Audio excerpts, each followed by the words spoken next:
Madrid está lleno de lugares cargados de historia. Y de rincones ocultos a plena vista.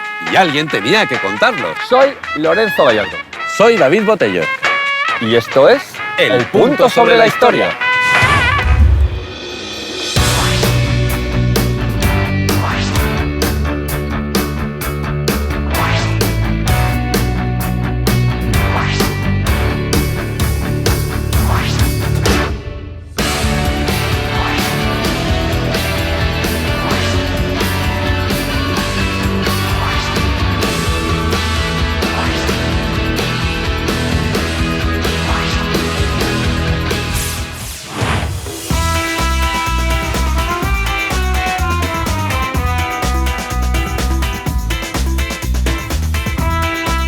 Hoy vamos a pasar un día completo y lluvioso por una ciudad que es patrimonio de la humanidad, nada más y nada menos que Alcalá de Henares.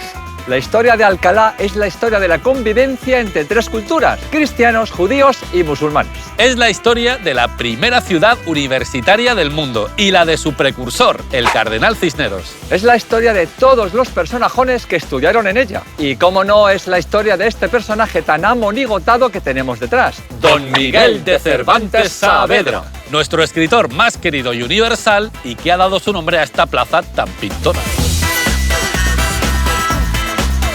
Esta plaza es el corazón de la ciudad y aquí se puede ver perfectamente la rivalidad que hubo entre la universidad y la ciudad civil. La parte a nuestra izquierda está soportalada. Esta era la parte civil de la ciudad. Aquí terminaba Alcalá hasta que llegó el Cardenal Cisneros. Casi nada. Fue arzobispo de Toledo y regente de Castilla 2 veces. La católica Isabel se lo debía casi todo. Tenía un proyecto muy ambicioso. Quería construir una ciudad del saber con universidades por todas partes.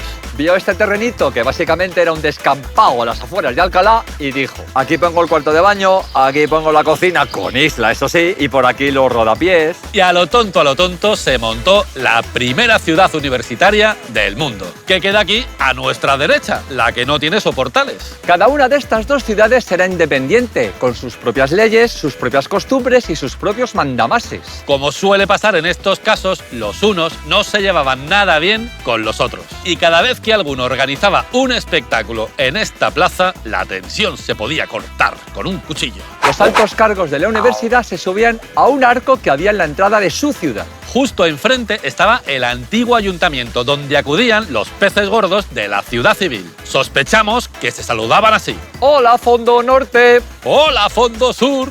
¿Pasó usted ya por casa? ¡Por su casa pasas tú! Bueno, era así más o menos, pero con un poquito de mala baba. Esta plaza era una frontera, una división física y una barrera simbólica. Nosotros vamos a pedalear por el fondo norte y por el fondo sur para que no se nos enfade nadie. ¡Empezamos! Alcalá de Henares es un punto.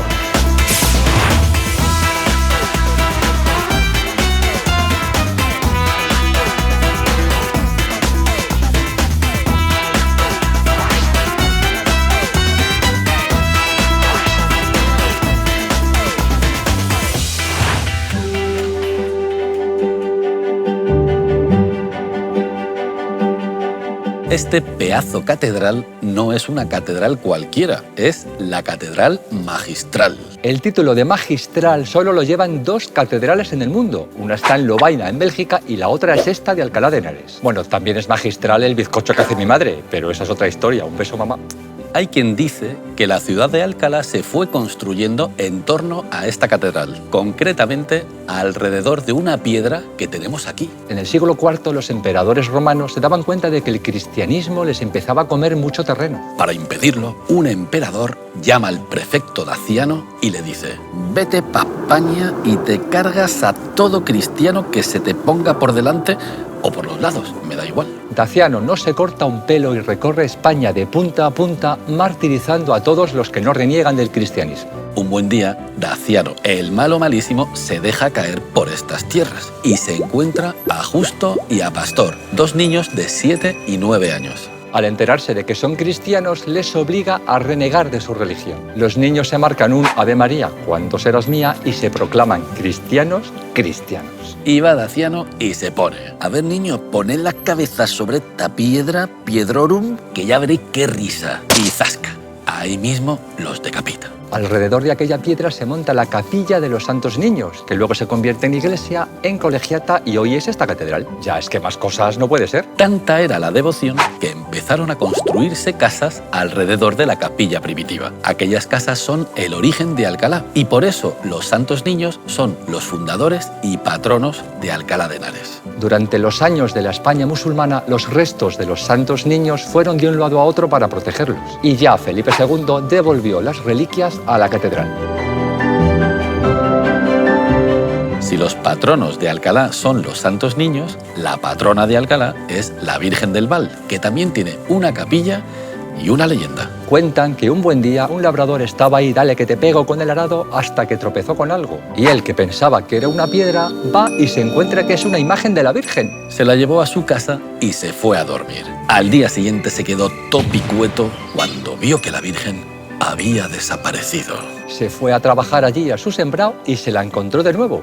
Y pensó, o hay algún jachondo o tengo que dejar el vino peleón. La volvió a coger y la trajo aquí, cuando esto era la iglesia de San Justo. Al día siguiente, sorpresa, la Virgen se había vuelto a ir al campo ella solita. Ahí entendieron ya que lo que quería la Virgen era irse al campo a respirar aire fresco y la dejaron en el valle. Por eso se llama Virgen del Val. Además de los Santos Niños, aquí descansan los restos del cardenal Cisneros, de San Diego y del clérigo más celestino de Alcalá. Se llama Gregorio Fernández y dicen que si le tocas la nariz, los pretendientes te caen como moscas. Eso sí, solo tiene cobertura en Alcalá. A ver si lo entendemos. Para encontrar a Paño había que tocarle las narices a un clérigo. Si hoy con meterte en un chat... La historia es un punto.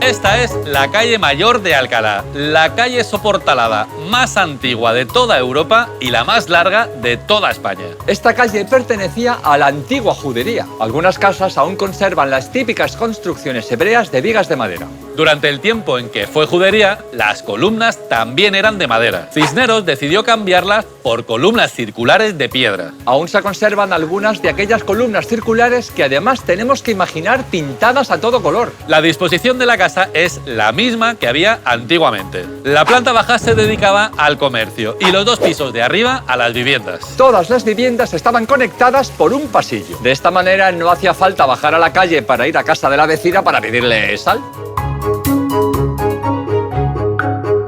Para protegerse de las visitas inoportunas de la Inquisición, los vecinos idearon un sistema de mirillas, de los cuales aún se conservan 6. Son estos boquetes en el techo que estaban en el suelo de las viviendas. Cuando alguien llamaba a la puerta, quedaba justo debajo. Abrían la trampilla y miraban. ¿Qué les interesaba? Tiraban la llave con un cordel. ¿Qué no les interesaba? Cerraba la trampilla y a seguir con la siesta. Es la diferencia entre el cartero comercial que trae papeles de poceros, viuda de Robledilla, que no quiere nadie, y la visita que viene a traer langostinos para cenar, que quiere todo el mundo.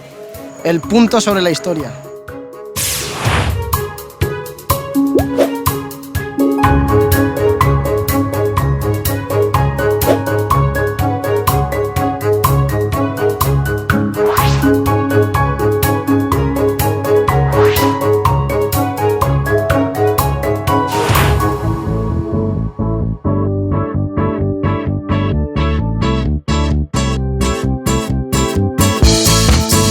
Este edificio tan pizpireto y con este pedazo escudo en la fachada es el Palacio Arzobispal. Si las piedras de este palacio pudieran hablar, dirían: he visto cosas que jamás creeríais. Bueno, lo diría con voz de palacio, pero wow. Un día cualquiera del siglo XIV, por la tarde, minuto arriba, minuto abajo, don Juan I, el rey, de visita por Alcalá. Para celebrar que había venido, organizaron una misa y unos espectáculos ecuestres. De camino a ver el espectáculo, va el caballo del rey y se tropieza. Juan cayó al suelo y se quedó totalmente medio muerto matado en el acto. Aprovechando un poco el revuelo, el arzobispo cogió al rey, le metió la lengua para adentro, el cerebro se lo recolocó un poquito de mala manera y dijo: ¡uy, qué malito está el rey! será mejor que no lo movamos. Montad aquí una tienda de campaña. Ni a la corona ni a la iglesia les convenía que el rey se hubiera muerto así de repente, sin haber dejado testamento, ni sucesor, ni nada. Así que el arzobispo empezó a mover unos hilos para dejar en el trono al primogénito del rey, Enrique III. Una vez que todo se había dejado atado y bien atado, y que todos habían jurado fidelidad al nuevo rey, el arzobispo salió de la tienda y dijo: ¡Anda, si el rey se ha muerto! Entre unas cosas y otras, estuvieron dentro de la tienda un mes fingiendo que estaba muy malamente. Que tenía que ser un poco raro que dijeran siempre: es que el rey no se puede poner porque está en el baño.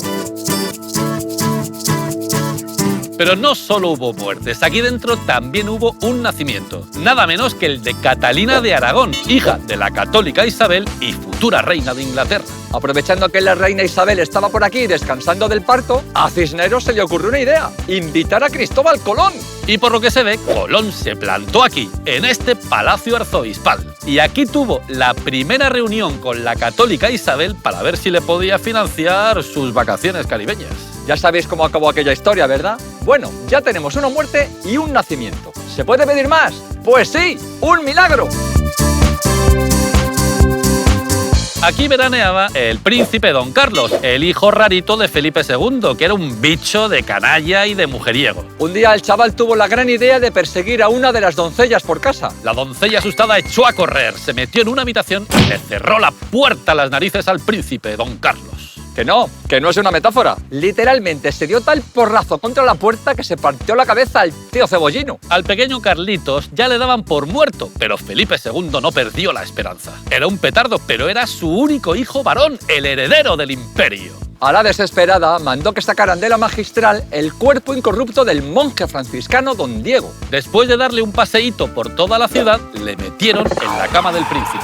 Al día siguiente, el niño estaba fresco como una lechuga. Lo normal, después de dormir junto a un señor amojamao. Felipe II flipó tanto que le mandó un WhatsApp al Papa para ver si podía hacer algo. Desde entonces, el hombre amojamao se convirtió en San Diego de Alcalá. El pobre chaval quería meterse en la cama con una doncella y acabó con una momia. No es exactamente lo que tenía en la cabeza. La historia es un punto.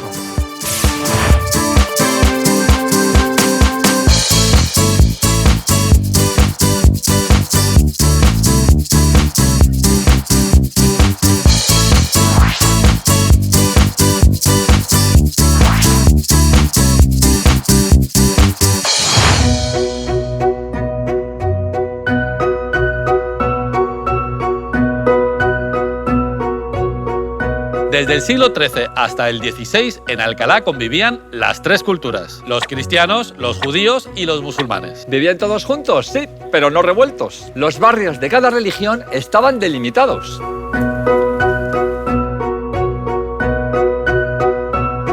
Esta es la calle de la Imagen, que está a medio camino entre la judería y la morería. En sus 110 metros de longitud hay muchísima historia.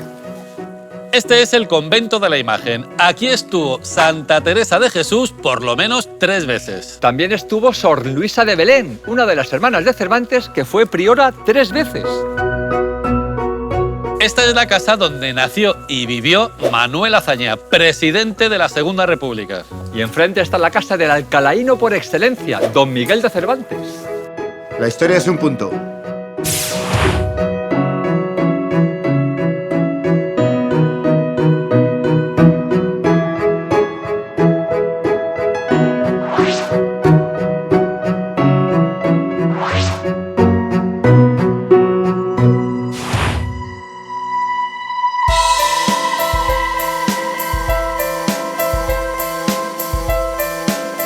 Esta casa tan alcalaína, tan castellano-toledana y tan quijotesca es el Museo Casa Natal de Cervantes, que, como su nombre indica, es donde nació Don Miguel.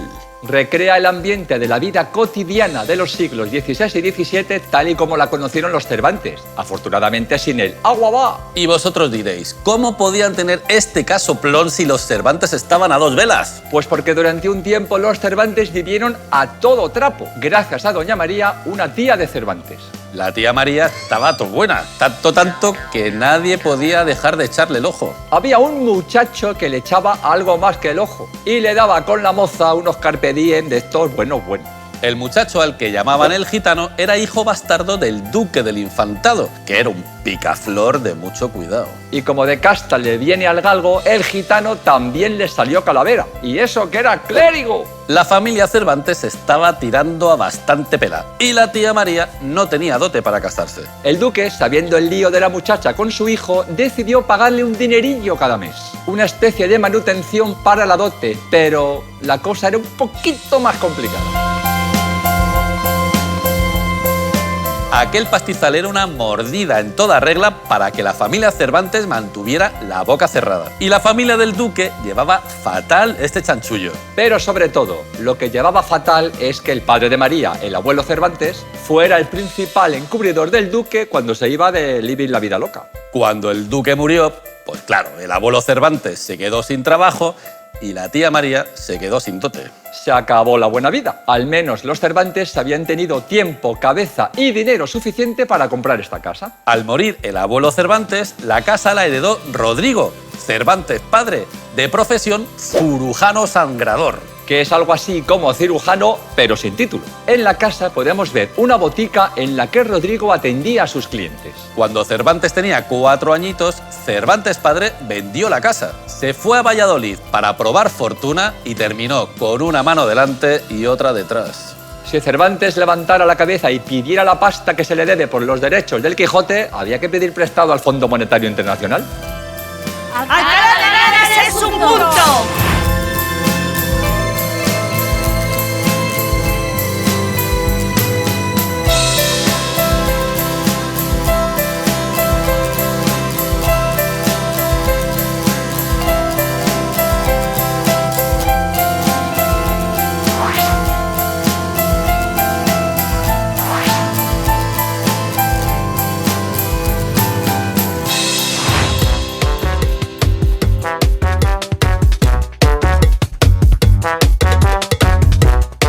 Bueno, David Lorenzo, qué ganas tenía de veros, ¿eh? Eran La mutuas. de historias que me habéis escrito vosotros a mí. ¿Así eres? ¿Eh?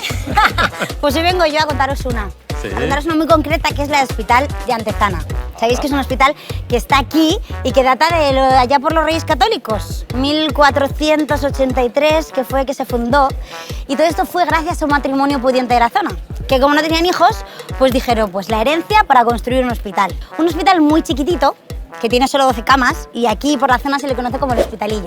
Pues ese hospital lo fundaron para ayudar a los más necesitados, a 12 personas sin recursos o 12 ancianos. Y al día de hoy sigue funcionando. Es el hospital en funcionamiento, parece ser más antiguo de Europa. Actualmente está en manos de la ONG Mensajeros de la Paz. Y hay un dato muy curioso, que es que la presidenta, la reina Doña Sofía, ¿qué os parece? Tiene muchísimas historias. Hay una que a mí me encanta, que, bueno, esta no se sabe si es un poco leyenda urbana, porque no hay datos que afianzan esta historia. Ignacio de Cervantes, que es el padre del ilustre Miguel de Cervantes, era cirujano y se cuenta que estuvo trabajando por aquí. Lo que sí que se sabe a ciencia cierta es que aquí empezó a cocerse, precisamente en la cocina de este hospital, la orden de los jesuitas. ¿Ya? Sí, sí, porque hubo un tal Ignacio de Loyola que vino por aquí a estudiar teología. Y al tipo pues no se le daba muy bien esto de los estudios, pero sí se le daba bien ayudar. Entonces hizo un trato con las monjitas que trabajaban en el hospital y dijo, bueno, yo me voy a poner a buscar limosna para que podáis mantener este hospital y seguir ayudando a la gente a cambio de que me deis cobijo. Y ellas dijeron, perfecto, pues vas a vivir en la cocina. Y el tipo iba recaudando fondos para que se pudiera mantener el hospital y mientras vivía en la cocina. Y era precisamente en esa cocina donde empezó con sus colegas a quedar y a charlar y a formar lo que sería la Compañía de Jesús, a teorizar sobre lo que formaría parte de la Compañía de Jesús, ¿no? Los jesuitas. Otra cosa que hay muy curiosa es que es obligatorio que todos los jesuitas pasen por aquí al terminar sus estudios. Lo que quiere decir que el actual Papa ha pasado por aquí. ¿Qué nos dices? El Claro. Papa Francisco. El Papa Francisco. Ha estado en Alcalá de Henares, aquí en el Alcalá de Henares. Hospitalillo. Eso sí que es un puntazo. Eso es un puntazo. ¿O no? Ay, hay una cosa que no os he contado, que es que todavía se conserva esa cocina. No. Es muy chulo esto. La cocina donde... La cocina donde se creó todo esto y donde hacían esas teorías. Digamos, la cocina en la que se cocinó la Compañía de Jesús. No lo podrías haber hilado más fino. La historia es un punto.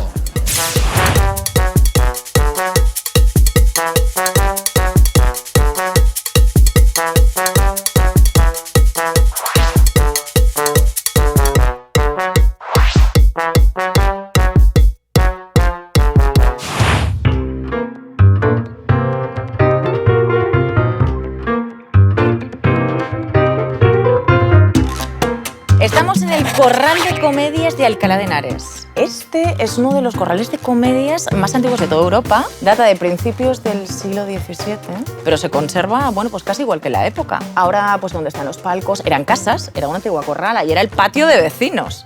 Pero claro, se empezó a utilizar para hacer representaciones teatrales y algunas iban a durar 2 y 3 días. A diferencia del de Almagro, este evolucionó a la vez, igual que el teatro ha evolucionado en Europa. Y Carlos III lo que hizo aquí es techarlo y lo convirtió en un coliseo. En el siglo XIX pues, se convirtió en un teatro pues, a la italiana, un teatro romántico a la italiana. ¿Qué se hizo? Pues adaptarlo al gusto de la época. La planta elíptica que estáis viendo y luego pues, se hizo el escenario un poco más ancho y se construyeron palcos y galerías. Estuvo cerrado un tiempo, desafortunadamente, pero en los 90 se rehabilitó y de nuevo, bueno, pues es un poco lo que veis, un corral de comedias, ya que no sabéis quién lo rehabilitó. Peridis. Peridis. El dibujante. El dibujante. Un gran arquitecto. Peridis es un tipo muy listo, lo que hizo fue conservar una tramoya de la época en la que se inauguró, por donde subían y bajaban los actores. Y Peridis lo que intentó es conservar pues, toda la evolución, las distintas fases y etapas de este corral de comedias, pues aquí están. Bueno, como veis hay un montón de rincones en este corral de comedias, así que los espectadores se iban repartiendo por las distintas partes, ¿no? En el patio donde estamos, ¿qué es lo que había? Un pozo. ¿Vale? Por eso debajo de nuestros pies hay un empedrado que está cubierto, ¿no? Ahora para que no se estropee. Bueno, pues ¿quién veía desde ahí la función? Los hombres, porque estaban de pie, ya sabéis que en esa época. En el primer piso, ¿quiénes estaban? Bueno, pues la gente pudiente. En el palco central estaba la cazuela. Allí, ¿quiénes estaban? Bueno, pues las grandes damas de la época. Luego lo que pasa es que con el tiempo, bueno, pues ese palco lo fue ocupando la corporación municipal. El segundo piso es el que más me gusta. ¿Por qué? Porque están los palcos más reservados. Pero tan reservados que la gente veía la función a través de una ventana. ¿Quién podría tener el interés de que, bueno, pues nadie le reconociese? Los que no querían ser vistos. Exacto, los amantes se reunían allí. También las viudas, ¿eh? Porque en esa época estaba muy feo lo de ir tú sola a ver la función. Bueno, y ahora os voy a contar lo que más me gusta de todo esto. Sabéis que los actores, las actrices antes de la función dicen eso de mucha mierda para desearse suerte. ¿Por qué viene esto? Bueno, pues porque en la parte trasera del corral de comedias era donde se dejaban los caballos, ¿no? Ya sabéis que en esa época la gente venía a caballo. Los caballos son animales como muy de hacer sus cosas, ¿eh? Claro. Los intestinos les funcionan muy bien. Así que si había mucha mierda acumulada en esa parte, es que había venido mucha gente a ver la función y había sido un éxito total. Claro. Pues eso, pues que ustedes tienen que venir aquí, a este teatro o al que sea, porque además la vida es puro teatro, ¿no? Pues eso, que disfruten. Cervantes es un punto.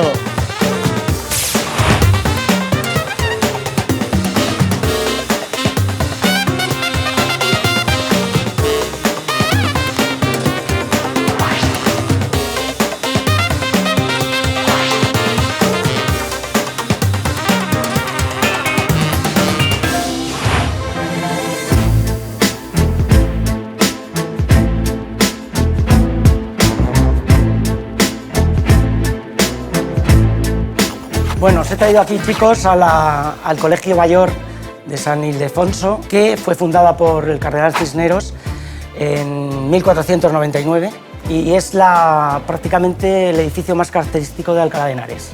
Ahora es el rectorado de la universidad y es patrimonio de la humanidad, tanto la universidad como todo el casco histórico de Alcalá. Es una de las obras más importantes del Renacimiento español y yo os he citado aquí para que sepáis la importancia que tiene la Universidad de Alcalá en el siglo de oro español. Aquí estudiaron gente pues, como Tirso de Molina, como Lope de Vega, como Quevedo, que antes de ser escritores fueron estudiantes. Entre las anécdotas que contaron de estos estudiantes estaba de Quevedo. Tuvo una noche que hubiéramos dicho loca porque quiso salir por la fachada con una especie de sábanas anudadas y con una cesta se lanzó por la fachada hasta que en un cierto momento se quedó enganchado en una de las rejas, asustado, empezó a gritar y el vigilante apareció por allí y dijo la famosa frase esa de ¿quién va? ¿Quién va? Soy Quevedo, ni subo ni bajo, estoy quedo. Bueno, hay una tradición estudiantil que decía, como en Salamanca, que está la famosa rana en la fachada, que si encontraba el estudiante el cerdo que había en la fachada de la Universidad de Alcalá, que entonces aprobaría sin ningún problema. No sabemos si realmente Quevedo lo hizo, el cerdo existe, es una de las gárgolas que existen en la fachada, y no sabemos, pero realmente Quevedo me imagino que lo vería y aprobaría, porque listo desde luego sí era. Quevedo en el Buscón nos habla de una antigua tradición que se llamaba la Puerta de los Burros, que era una puerta por donde debían pasar todos aquellos alumnos que no habían aprobado o que habían suspendido, pasaban por aquella puerta por la noche y luego pues eran insultados, eran manteados y sobre su cabeza habían puesto pues dos orejas de burro, ¿no? Entonces iban, siempre era por la noche y con el sonido de las campanas del colegio. Afortunadamente, hoy en día no existe ni la puerta ni la tradición. Del paso de Lope de Vega por la universidad no hay constancia documental. En uno de sus poemas dice: crióme don Jerónimo Manrique, estudié en Alcalá, bachilleréme, y aún estuve de ser clérigo a pique. Cegóme una mujer, aficionéme, perdóneselo Dios, ya estoy casado. Quien tiene tanto mal, ninguno teme. Parece ser que, según estos versos, estudió para clérigo y lo dejó todo para golfear, que es lo que más le gustaba. Así que cuando oigáis hablar del Siglo de Oro, pensad que muchos de sus autores pasaron por esta universidad como estudiantes.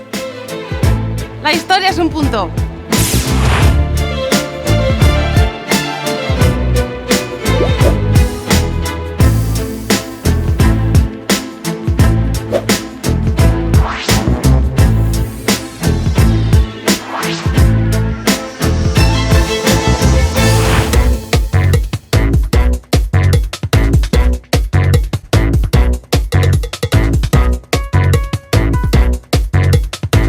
Esta maravilla, esta joyita, este templo de las letras es el Paraninfo de la Universidad de Alcalá. Y una cosita os voy a decir. Paraninfo, yo. Perdonad, pero es que si no lo digo, reviento. Paraninfo quiere decir para las ninfas, que son las diosas del saber. El paraninfo es el mensajero, el que lleva la noticia del aprobado o del suspenso. Aquí en el siglo XVI se defendía el examen de doctor. El alumno, el doctorando, se subía a la tribuna hecho un manojo de nervios.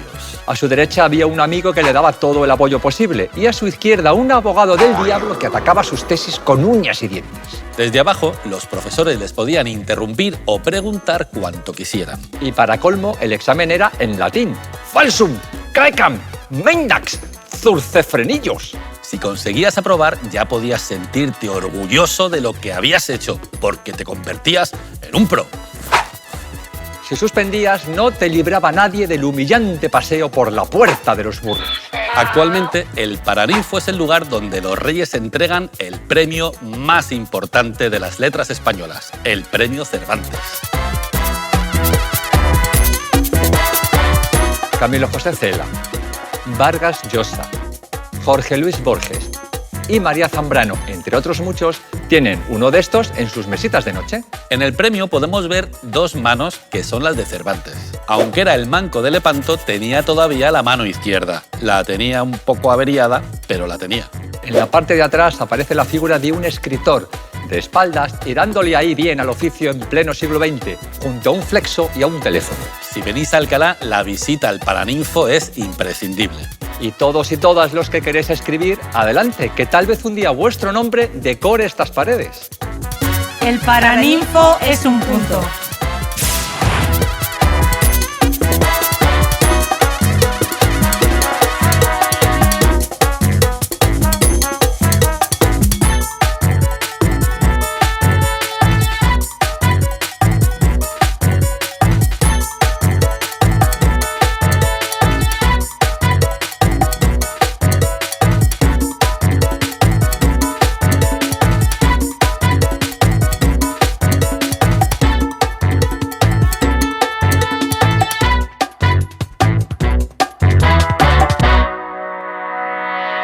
Y esto no da para más. Acabamos donde empezamos porque, como sabéis, la historia siempre se repite a sí misma. Os esperamos en la próxima ruta del punto sobre la historia, aquí, en Telemadrid. Pues nos ha llovido, pero nos ha quedado un programa redondo, ¿eh? La historia es un punto. ¿De quoi sur l'histoire? Un saludo desde la calle Santa Eulalia para el punto sobre la historia. Punto sobre la historia. Madrid es un punto y este programa un puntazo.